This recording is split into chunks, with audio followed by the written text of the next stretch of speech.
Ibu hamil yang digotong di jalan rusak berduka, bayinya meninggal di kandungan. Ibu hamil yang digotong warga melewati jalan berlumpur dan viral di Kabupaten Musirawas Utara dirujuk ke RSIA Dwi Sari, Lubuk Linggau. Informasi yang diterima tribunsumsel.com pada Senin 17 Januari 2022 malam, bayi dari ibu tersebut dikabarkan meninggal. Humas RSIA Dwi Sari Lubuk Linggau, Arum, dikonfirmasi membenarkan kabar meninggalnya bayi dari ibu yang digotong melewati jalan berlumpur tersebut. Dia menyatakan saat ibu hamil itu tiba di RSIA Dwi Sari Lubuk Linggau, bayi dalam kandungannya sudah meninggal.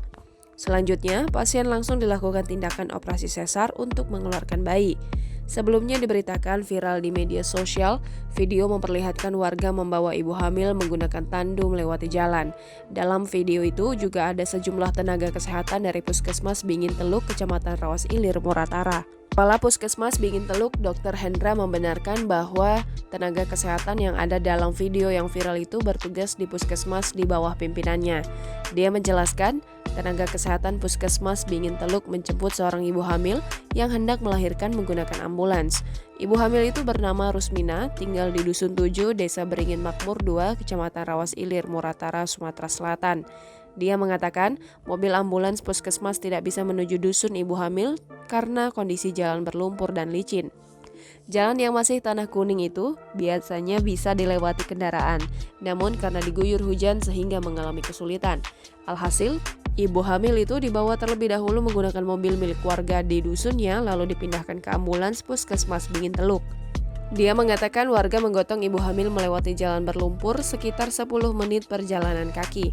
Ibu hamil tersebut kemudian dipindahkan ke ambulans lalu dibawa ke Puskesmas Bingin Teluk. Setelah dilakukan penanganan awal di Puskesmas, ternyata ibu hamil itu tidak bisa melahirkan normal sehingga dirujuk ke rumah sakit di Kota Lubuk Linggau. Menanggapi video yang viral itu, Camat Rawas Ilir, Syukur, mengaku baru mengetahui kejadian tersebut setelah tersebar di media sosial. Dia mengungkapkan ibu hamil yang digotong tersebut memang tinggal di sebuah dusun terpencil yang cukup jauh dari ibu kota kecamatan. Kondisi akses menuju ke sana pun masih jalan tanah merah sehingga berlumpur dan licin bila diguyur hujan. Menurut Syukur, seandainya warga di dusun tersebut menghubungi kantor Camat Rawas Ilir, bisa saja dibantu diantar menggunakan mobil milik perusahaan. Di sana, kata Syukur, banyak perusahaan yang bergerak di bidang pertambangan batu bara dan tentu memiliki mobil double gardan. Namun diakuinya di dusun terpencil itu kesulitan mencari jaringan seluler untuk menghubungi. Dia mengatakan jalan yang masih tanah merah tersebut sudah sering diperbaiki di beberapa titik yang cukup parah agar bisa dilewati kendaraan. Jangan lupa subscribe, share, komen, dan like ya!